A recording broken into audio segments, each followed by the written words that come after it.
قال الله تعالى في كلامه المجيد وإنك لعلى خلق عظيم. معزز حاضرین، عزیز دوستوں، مسلم اور نوجوان ساتھیوں، میری پردہ نشین ماؤں اور بہنوں، تمام قسم کی تعریف، بڑائی اور کبریائی اس وحدہ لا شریک مالک ارض و سماء کے لیے ہے، جس نے ہم تمام انسانوں کو اس کائنات کے اندر اشرف المخلوقات بنا کر بھیجا اور ہماری رشد و ہدایت کے لیے انگن انبیاء کرام کا سلسلہ اس دنیا میں محفوظ فرمایا۔ معزز سامعین، اللہ رب العالمین نے ہم تمام انسانوں کو اس کائنات کے اندر ایک بہترین شکل و صورت دے کر بھیجا ہے۔ جیسا کہ اللہ رب العالمین قرآن مجید میں ارشاد فرماتا ہے وَلَقَدْ خَلَقْنَا الْإِنسَانَ فِي أَحْسَنِ تَقْوِيمٍ، کہ ہم نے انسان کی جو بناوٹ اور سجاوٹ کی ہے بہترین سانچے اور عالم میں ڈھال کر بنایا ہے۔ اور ہم اور آپ کو معلوم ہونا چاہیے کہ دنیا کی مخلوقات میں سے سب سے خوبصورت، سب سے اچھی اور سب سے اچھی شکل والی کوئی مخلوق ہے تو وہ انسان ہے۔ انسان کے جسم کی دو صورتیں ہوتی ہیں، ایک جس کو عربی میں خلق کہتے ہیں اور ایک خلق کہتے ہیں۔ ایک ہی انسان کے اندر یہ دونوں چیزیں ہوتی ہیں۔ ایک چیز اللہ رب العالمین کے اختیار میں، ہم اس میں کوئی چینجنگ، تبدیلی، ترمیم اپنی طرف سے گھٹاؤ بڑھاؤ نہیں کر سکتے۔ اگر کوئی شخص اس میں گھٹاؤ اور بڑھاؤ کرتا ہے، کچھ چینجنگ کرتا ہے، تبدیلی کرتا ہے تو گنہگار ہوگا۔ ہم اور آپ ایک دوسرے کو دیکھتے ہیں، اللہ رب العالمین نے بہترین شکل و صورت دی ہے، ہاتھ اور پاؤں بالکل صحیح سلامت ہیں، کان، آنکھ، ناک بالکل صحیح سالم ہیں، آنکھ سے دکھائی دیتا ہے، کان سے سنائی دیتا ہے۔ اس کو کہتے ہیں کہ اللہ رب العالمین اس شخص کو بے عیب پیدا کیا ہے، اس کے اندر کوئی بھی عیب نہیں، کوئی بھی کمی نہیں، یعنی اللہ تعالیٰ نے اس کے خلق کو بہترین بنایا۔ لیکن جو سب سے اہم چیز ہے، ہماری اولاد کی جو شکل و صورت بالکل بہترین ہے، بے عیب ہے، ہاتھ پیر کان آنکھ میں کوئی کمی نہیں ہے، بینائی دی ہے، اللہ رب العالمین نے بصارت دی ہے، سننے کے لیے سماعت دی ہے، ہم بے عیب ہیں، اللہ رب العالمین کا ہمیں اس پر شکریہ ادا کرنا چاہیے۔ لیکن جو اہم چیز اللہ رب العالمین کی جس پر نظر ہے، ہمارے شکل و صورت کو ایک کنارے کر کے جس چیز کا مطالبہ اللہ رب العالمین کر رہا ہے وہ ہم اور آپ کا خلق ہے۔ خلق کہتے ہیں انسان کے اندر کا حصہ، جس کو چینج کرنے کا اختیار خود انسان کے ہاتھ میں ہوتا ہے۔ اخلاق مند آدمی انسان اپنے آپ کو بنا سکتا ہے، بد اخلاق انسان اپنے آپ کو بنا سکتا ہے۔ بد اخلاق کی بھی پہچان اس دنیا میں ہے اور با اخلاق کی بھی پہچان اس دنیا میں ہے۔ با اخلاق شخص تمام انسانیت میں معروف ہوتا ہے، لوگ اس کا نام اچھے سے لے کے دیتے ہیں، مجلسوں اور محفلوں میں ان کا ذکر خیر ہوتا ہے۔ بد اخلاق ان کا بھی نام ہوتا ہے لیکن ان کا نام برے القاب سے ہوتا ہے، ان کا نام جہاں لیا جاتا ہے بری مجلسوں میں لیا جاتا ہے، خیر کی مجلسوں میں نہیں لیا جاتا ہے۔ اس لیے ہمیں اور آپ کو اپنے اندر کے حصے کو، اپنے اندر کی شکل و صورت کو بہترین اور خوبصورت بنانے کی ضرورت ہے۔ اللہ کے نبی جناب محمد رسول اللہ صلی اللہ علیہ وسلم کے بارے میں اللہ رب العالمین اپنے نبی جناب محمد رسول اللہ صلی اللہ علیہ وسلم کے بارے میں قرآن مجید میں ارشاد فرماتا ہے وَإِنَّكَ لَعَلَىٰ خُلُقٍ عَظِيمٍ کہ اے نبی آپ عمدہ اخلاق پر فائز ہیں. سب سے اونچی جو اخلاق مندی کی کرسی ہے اس پر آپ بیٹھے ہوئے ہیں. دیکھیے کفار مشرکین اور آپ صلی اللہ علیہ وسلم کے گھرانے کے لوگ تمام چیزوں کے معاملات میں آپ سے دشمنی پالے ہوئے ہیں. آپ کو جان سے مارنے پر بھی تلے ہوئے ہیں. یہاں تک کہ انہوں نے پلان بھی کیا. اللہ رب العالمین نے وہ پلان ناکام کیا.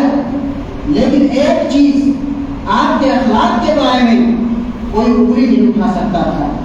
آپ صلی اللہ علیہ وسلم کے بارے میں نبوت ملنے کے بعد جب آپ صلی اللہ علیہ وسلم نے کہا کہ میرے بارے میں کیا خیال ہے, اگر میں بتاؤں کہ فلاں پہاڑی کے پیچھے ایک لشکر چھپا ہوا ہے, ایک جماعت ہے جو تم پر حملہ آور ہونے والی ہے, جو تم پر حملہ کرنے والی ہے, تو کیا میری بات کو آپ لوگ تسلیم کرو؟ آپ صلی اللہ علیہ وسلم نے کس سے کہا تھا؟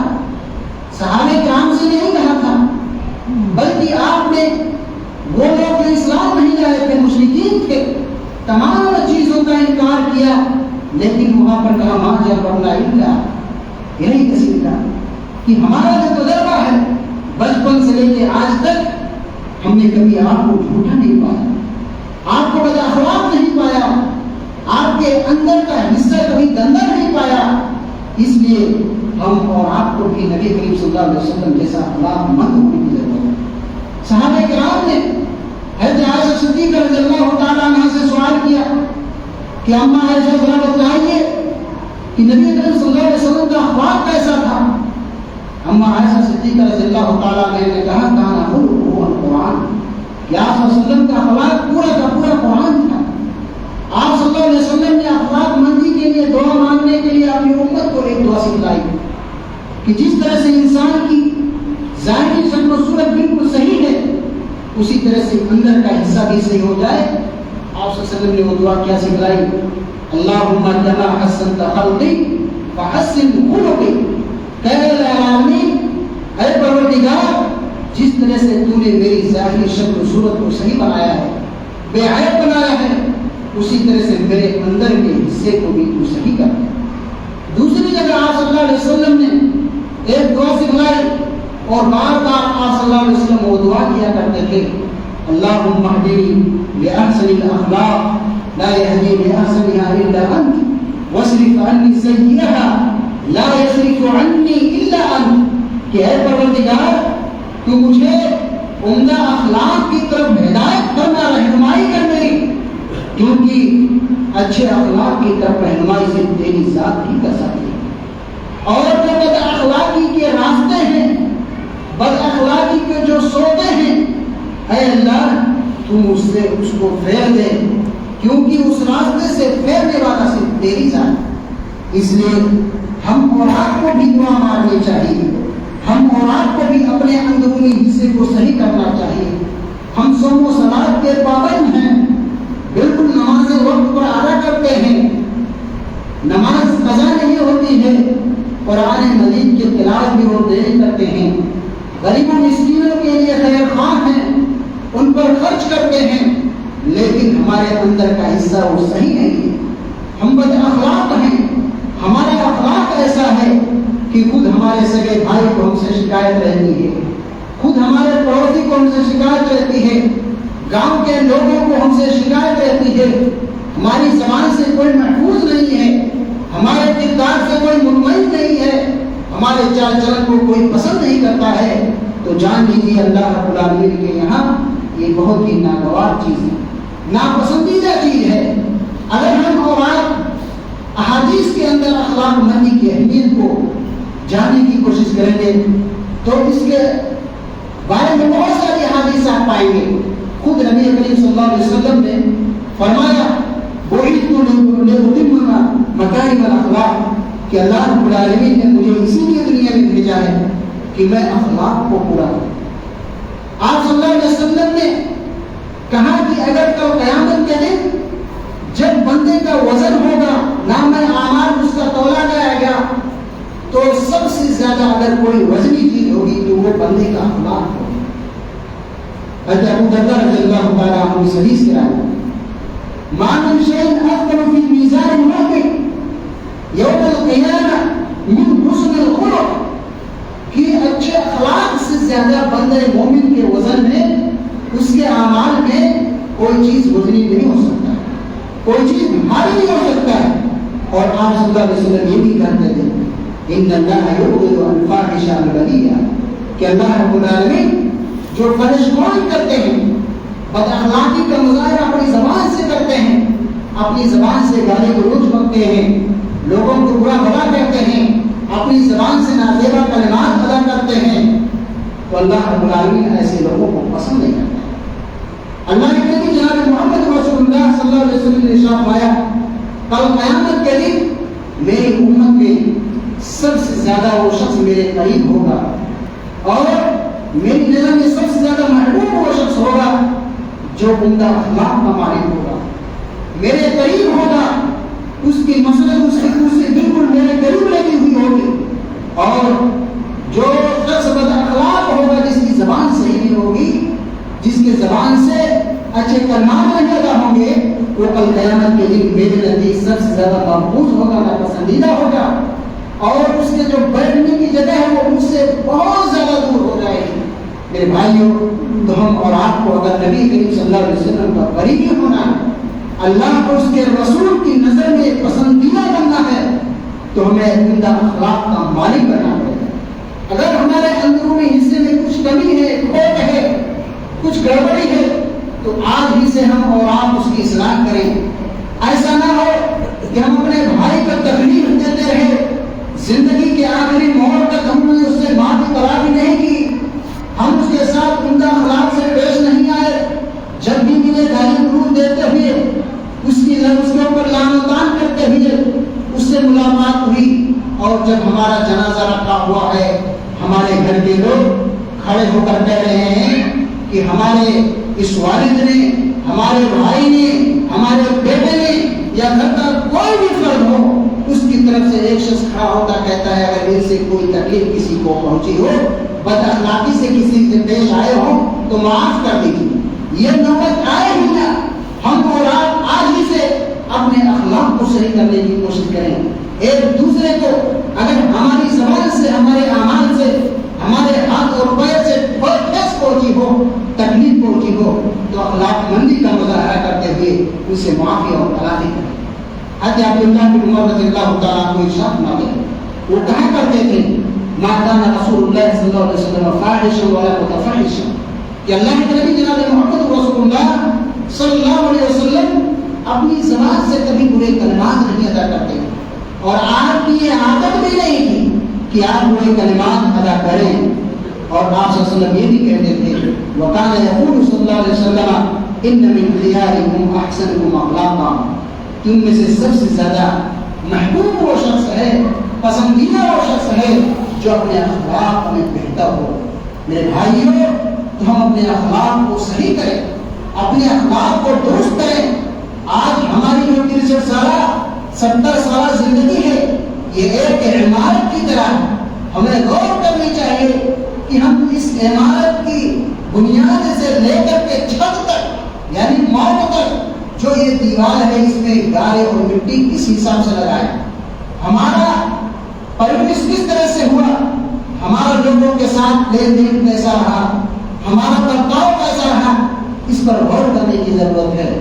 اور اسی طرح سے اللہ کے نبی جناب محمد رسول اللہ صلی اللہ علیہ وسلم نے ارشاد فرمایا کہ ایک مومن بندے کے ایمان کامل ہونے کے لیے شرط ہے کہ اس کا اخلاق بہتر ہے۔ اگر ہمارا اخلاق درست نہیں ہے تو ہمارا ایمان مضبوط نہیں ہوگا، ہمارا ایمان یہ کامل نہیں ہو سکتا ہے، پورا نہیں ہو سکتا ہے۔ اللہ کے نبی جناب محمد رسول اللہ صلی اللہ علیہ وسلم نے ارشاد فرمایا ان من اکمل المؤمن ایمانا احسنهم خلقا، کہ بندے مومن کے ایمان مکمل ہونے کے لیے شرط ہے، ضروری ہے کہ اس کا اخلاق بہتر ہو۔ وَخِيَارُهُمْ خِيَارُهُمْ لِنِسَائِهِمْ، دوسری جگہ پر وَخِيَارُهُمْ خِيَارُهُمْ لِأَهْلِهِمْ، کہ لوگوں میں سب سے زیادہ بہتر وہ ہے جو اپنے گھر کی بیویوں کے تعلق سے عمدہ اخلاق والا ہو، اور اسی طرح سے وہ شخص سب سے زیادہ بہتر ہے جو اپنے اہل و عیال کے لیے عمدہ اخلاق والا ہو۔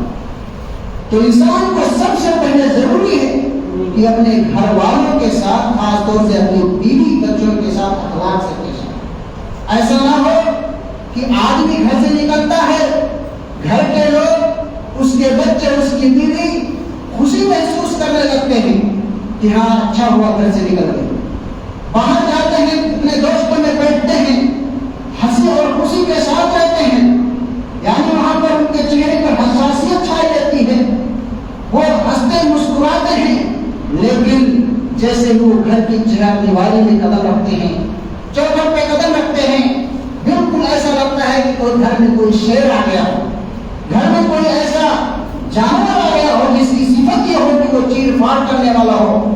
یہ ایک انسان کی صفت ہے میرے بھائیوں کہ جب گھر میں آتا ہے تو اپنی بیوی اور بچوں پر بہت دبائے رہتا ہے۔ جب تک گھر میں رہتا ہے اس کے بچے تمنا کرتے ہیں کاش یہ باہر چلے جائے، اس کی بیوی سوچتی رہتی ہے کاش یہ باہر چلے جائے، باہر ہی رہتے تبھی اچھا ہے۔ لیکن میرے بھائی اور اللہ کے نبی جناب محمد رسول اللہ صلی اللہ علیہ وسلم کا اخلاق دیکھیں کہ اپنی بیویوں کے ساتھ کس طرح رہتے تھے، ہنستے تھے، ان کے ساتھ ہنسی مذاق کیا کرتے تھے، اسی طرح سے دوڑ بھاگ کے مقابلہ کیا کرتے تھے۔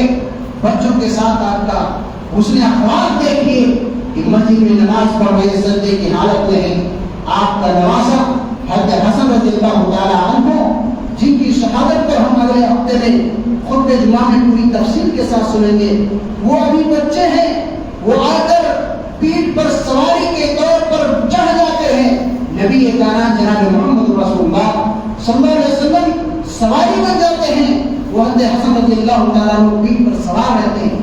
کافی دیر ہو جاتا ہے، ایک صحابی حضرت قتادہ رضی اللہ تعالیٰ عنہ کو رہا نہیں جاتا ہے، وہ سجدے سے ہی اٹھ کر دیکھنے لگتے ہیں کہ آخر ہوا کیا ہے، واجہ کیا ہے، کہ آپ صلی اللہ علیہ وسلم سجدے سے سب نہیں اٹھا رہے ہیں۔ دیکھتے ہیں کہ وہ نماز رسول جو جنت میں پورے نوجوانوں کا سردار ہوگا وہ پیٹھ پر سواری بن کر بیٹھا ہوا ہے۔ میرے بھائی ہم اور آپ بھی اپنے بچوں کے ساتھ اس طرح کا برتاؤ کریں، ان کے لیے سواری بنے، انہیں لاڈ اور پیار میں ان کے لیے کچھ بھی کریں، یعنی حدود میں رہتے ہوئے کوئی ایسا کام نہ ہو جو ہمیں گناہ میں سرگرم کر دے۔ اپنے بچوں کے ساتھ عمدہ اخلاق سے پیش آئیں، بچے مسجدوں میں شور شرابہ کریں، اس پر صبر کریں، ان کو ڈانٹے نہ ڈرتے نہ ان کو برا بلا نہ کہیں۔ ہاں یہ الگ بات ہے، ہم بحیثیت والدین، بحیثیت سرپرست، بحیثیت گارجین ان کو اچھی بات بتلائیں، چھوٹے پن ہے یعنی اپنی بچپنا ہے ان کو اچھی اچھی بات بتلائیں، مسجد کی اہمیت بتلائیں، مسجد میں آئے کس طرح سے بیٹھائیں یہی بتلائیں۔ مستی یہ بچوں کی صفت ہے، مستی کوئی گناہ نہیں کرتا ہے، اس لیے ہم بچوں کے ساتھ اخلاق سے پیش آئیں۔ گھر میں رہنے والی مائیں اور بہنیں یا اپنی ساس اور بہو کے ساتھ اخلاق سے پیش آئیں۔ کوئی بات اگر ساس کہتی ہے تو بہو کو اس پر غصہ نہیں ہونا چاہیے یا اسی طرح سے اس سے لڑنا اور جھگڑنا نہیں چاہیے، برا بھلا نہیں کہنا چاہیے۔ اگر ساس کوئی بات بہو کو گھر کے معاملات کے بارے میں کہتی ہے تو ساس ایک طرح سے بہو کے لیے انرجی ہے۔ ساس جب تک زندہ ہے بہو اس کے لیے توانائی کا کام کرتی ہے۔ میرے بھائی یہی جب ساس یا گھر میں رہنے والا بولنے والا کوئی کام بگڑ جائے اس پر ٹوکنے والا کوئی نہ ہو تو اس کو کوئی فکر نہیں ہوتی۔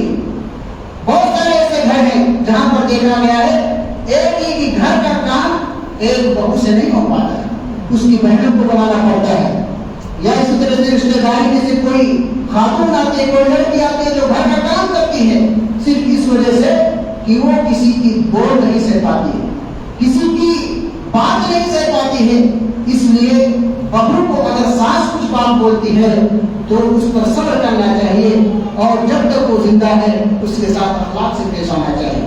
باپ ہے اپنے بیٹے کے ساتھ اخلاق سے پیش آئے، بیٹا ہے باپ کے ساتھ اخلاق سے پیش آئے، پڑوسی ہے پڑوسی کے ساتھ اخلاق سے پیش آئے، ایک مسلمان ہے دوسرے مسلمان کے ساتھ اخلاق سے پیش آئے۔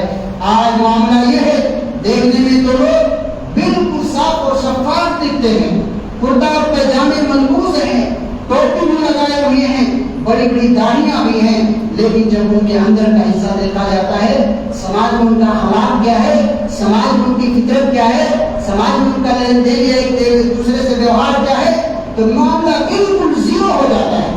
پھر بھائیوں یہ نمازیں کام نہیں آئیں گی, یہ روزے کام نہیں آئیں گے, حج کام نہیں آئے گا, صدقہ و خیرات کام نہیں آئے گا اگر ہمارا اخلاق گڑبڑ ہے, اگر ہمارا ایک دوسرے سے ویوہار گڑبڑ ہے. کیوں؟ اللہ کے نبی جناب محمد رسول اللہ صلی اللہ علیہ وسلم نے صحابہ کرام سے پوچھا تھا کہ اے میرے صحابہ بتلاؤ, کیا تم جانتے ہو کہ مفلس کیا شخص ہو سکتا ہے؟ مفلس کون شخص ہو سکتا ہے؟ صحابہ کرام نے کہا ہے اللہ کے رسول من لا درہم له ولا متاع, کہ اللہ کے رسول جس کے پاس روپیہ پیسہ نہ ہو, جس کے پاس گاڑی بنگلے نہ ہو, جس کے پاس درہم و دینار نہ ہو, جس کے پاس زمین و جائیداد نہ ہو, وہ شخص مفلس ہو سکتا ہے. نبی کریم صلی اللہ علیہ وسلم نے ارشاد فرمایا ان المفلس من امتی یاتی یوم القیامہ يأتي يوم القيامة بصلاة وزكاة وصيام والحج ويأتي قد شتم هذا وأكل مال هذا وذبح هذا وسفك دم هذا. نبی کریم صلی اللہ علیہ وسلم نے کہا کہ میری امت میں سے ایک ایسا مفلس قیامت کے دن لایا جائے گا کہ روزوں کی نیکیاں الگ ہوگی, حج کا ثواب الگ ہوگا, قیام اللیل کا ثواب الگ ہوگا, نماز کی نیکیاں الگ ہوگی. یعنی جنت میں جانے کے لیے کوئی چیز کو روک ہی نہیں سکتی, اتنی زیادہ نیکیاں ان کے پاس ہوں گی. لیکن کیا معاملہ ہوگا؟ ایک شخص اس کے گھرانے کی میں سے, اس کا پڑوسی ہی, اس کے گاؤں کا ہی, اس کا ہمسایہ ہی دوڑتے ہوئے آئے گا اور کہے گا اے اللہ مجھے میرا حق چاہیے, مجھے میرا حق چاہیے. کون سا حق, کون سا حق چاہیے, کون سا فیصلہ چاہیے؟ وَيَأْتِي قَدْ شَطَمَ هَذَا, اے اللہ میں دنیا میں بالکل مجبور تھا, غریب تھا, میرے پاس طاقت نہیں تھی, اس سے لڑنے کے لیے روپیہ پیسہ نہیں تھا. قد شتم هذا, اس کا فائدہ اٹھایا. اے اللہ اس نے مجھے دنیا میں گالی دی, اے اللہ مجھے اس نے دنیا میں گالی دی تھی, ستایا تھا. فَيُؤْتِي مِنْ حَسَنَاتِهِ هَذَا, اللہ رب العالمین اس کی نیکیوں کی گٹھر میں سے اسے اٹھا کر کے جتنا ظلم کیا تھا گالی کے بدلے اتنا اس کو دے دے, وہ لے کر چلا. وَيَأْتِي قَدْ أَكَلَ مَالَ هَذَا, ایک شخص اور آئے گا کہے گا اے اللہ مجھے بھی میرا حق چاہیے. کون سا حق؟ اس نے میرا مال کھایا ہے, غصب کیا ہے میری زمین, میرا مال قرض کے بدلے کے طور پر لیا دیا نہیں, یا اسی طرح سے ظلم و زیادتی کرتے ہوئے میری زمین ہڑپ لی. اے اللہ مجھے میرا حق چاہیے. اللہ رب العالمین نیکیاں اٹھائے گا, اس کو دے کر چلا گیا. ایک شخص اور آئے گا قد ضرب هذا, اس نے مجھے تھپڑ مارا تھا. وَيَأْتِي قَدْ أَكَلَ مَالَ هَذَا وَسَفَكَ دَمَ هَذَا, اے اللہ اس نے میرا خون کیا تھا, مجھے قتل کیا. اللہ رب العالمین اس کی نیکیاں اٹھاتا رہے گا, مظلوم شخص کو دیتا رہے گا. ایک ایسا وقت بھی آئے گا کہ وہ شخص جو نیکیوں سے لگا ہوا آیا تھا بالکل بوجھل تھا, بالکل بوجھل تھا, چل نہیں پا رہا تھا, اتنی نیکیاں تھیں ان کے پاس, لیکن آخر وقت میں ایک بھی نیکی نہیں بچی. اور لوگ آئیں گے, مطالبہ کریں گے اللہ مجھے بھی میرا حق چاہیے. اب اس کے پاس نیکی نہیں ہے, کہاں سے فیصلہ کیا جائے, کہاں سے حق کیا جائے؟ اللہ رب العالمین مظلوم کے گناہ جو ہوں گے وہ ظالم پر لا کر ڈال لے گا. وہ لوگ گناہ سے پاک ہو جائیں گے, چلے جائیں گے. اب یہ شخص گناہوں سے لگا ہوا, جو نیکیوں سے لگا ہوا آیا تھا, اب یہ گناہ سے لگ کر کے جہنم میں رسید ہو رہا ہے. میرے بھائیوں, اور کسی کے ساتھ اگر ہم بد اخلاقی سے پیش آئے تو جان لیں کہ اللہ کے نبی جناب محمد رسول اللہ صلی اللہ علیہ وسلم کی سخت وعید ہے. اور آپ کو واقعہ بھی سنے ہوں گے کہ نبی کریم صلی اللہ علیہ وسلم سے ایک عورت کے بارے میں ذکر کیا گیا کہ اللہ کے نبی گاؤں میں ایک عورت رہتی ہے جو صوم و صلاۃ یعنی نماز روزہ کا بہت پابندی کرتی ہے, یہاں تک کہ قیام اللیل بھی کر لیتی ہے, تلاوت کلام اللہ کرتی ہے. اے اللہ کے رسول, لیکن ایک خرابی اس کے اندر ہے, ایک کمی اس کے اندر ہے کہ وہ اپنے پڑوسی سے بد اخلاقی سے پیش آتا ہے. اس کی زبان جو اپنے پڑوسی کے لیے استعمال ہوتی ہے وہ صحیح زبان استعمال نہیں کرتی. اللہ کے نبی جناب محمد رسول اللہ صلی اللہ علیہ وسلم نے کہا کہ عورت جہنم میں جائے. وہیں پر ایک عورت کا اور تذکرہ کیا گیا. اے اللہ کے رسول, ایک عورت اور بھی ہے جو نماز اور روزے میں کمزور ہے, تلاوت کلام اللہ بھی صحیح سے نہیں کرتی, اس کے پاس مال نہیں کہ وہ صدقہ و خیرات کرے, نماز بھی نفل نہیں ادا کر پاتی, لیکن اس کے پڑوسی، اس کے ہمسائے یا اس کے گھر کے بازو میں رہنے والے جو لوگ ہیں وہ اس سے مطمئن اس کی تعریف کرتے ہیں۔ اللہ کے نبی جناب محمد رسول اللہ صلی اللہ علیہ وسلم نے کہا وہ عورت جنتی۔ میرے بھائیوں، ہم اور آپ بھی اپنے اخلاق کو اپنے پڑوسیوں کے لیے صحیح کریں، اپنے اخلاق کو اپنے ہمسائے کے لیے صحیح کریں۔ گھر کے ہمارا پڑوسی مشرک اور کافر ہی کیوں نہ ہو، لیکن ہمارا اخلاق اس کے لیے درست ہونا چاہیے، ہمارا اخلاق اس کے لیے بہتر ہونا چاہیے۔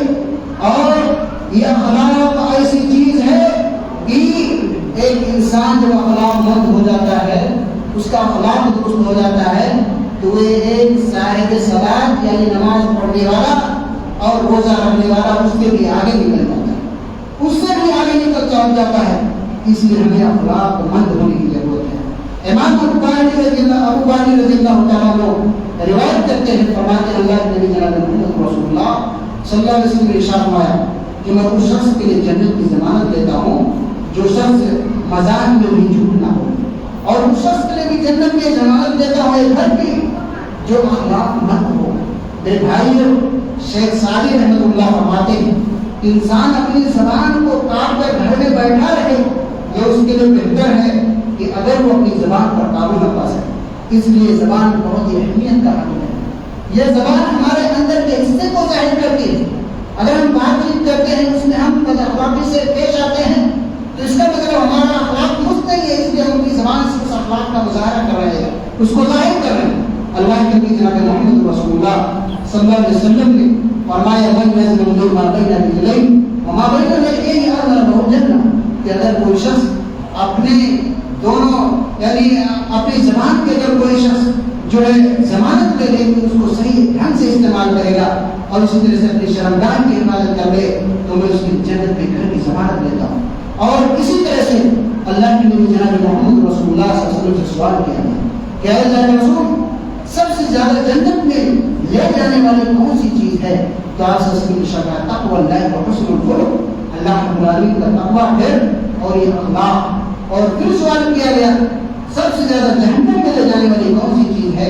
آپ صلی اللہ علیہ وسلم نے ارشاد فرمایا کہ بدخلقی، بدخلقی انسان اگر بدخلق ہو گیا، اس کی زبان درست نہیں ہے تو یہ جنت سے ہٹا کر اس کو جہنم میں لے جانے والی چیز ہے۔ اور ایسے ہی اگر کوئی شخص ایمان والا ہے، اللہ کے نبی جناب محمد رسول اللہ صلی اللہ علیہ وسلم نے فرمایا لا تجتمعان فی مؤمن خصلتان، دو خصلتیں ایسی ہیں جو ایک بندے مومن کے درمیان اس کے دل میں کبھی بھی اکٹھا نہیں ہو سکتی، سوء الخلق والبخل، ایک چیز بخیلی ہے، دوسری بدخلقی ہے۔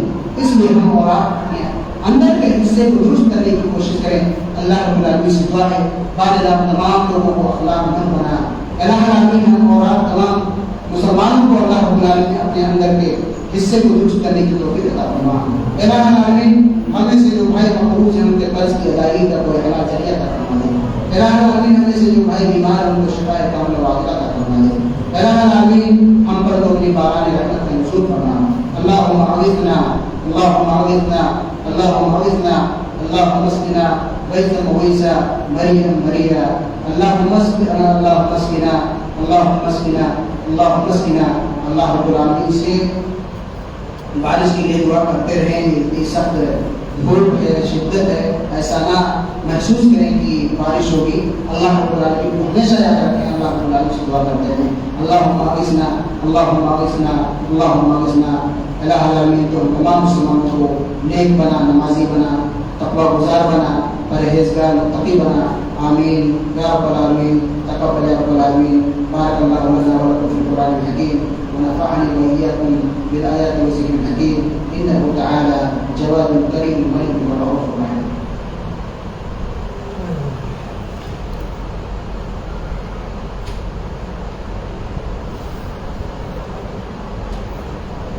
إن الحمد لله نحمده ونستعينه ونستغفره ونعوذ بالله من شرور أنفسنا ومن سيئات أعمالنا، من يهده الله فلا مضل له ومن يضلل فلا هادي له، وأشهد أن لا إله إلا الله وأشهد أن محمدا عبده ورسوله۔ إن الله وملائكته يصلون على النبي يا أيها الذين آمنوا صلوا عليه وسلموا تسليما۔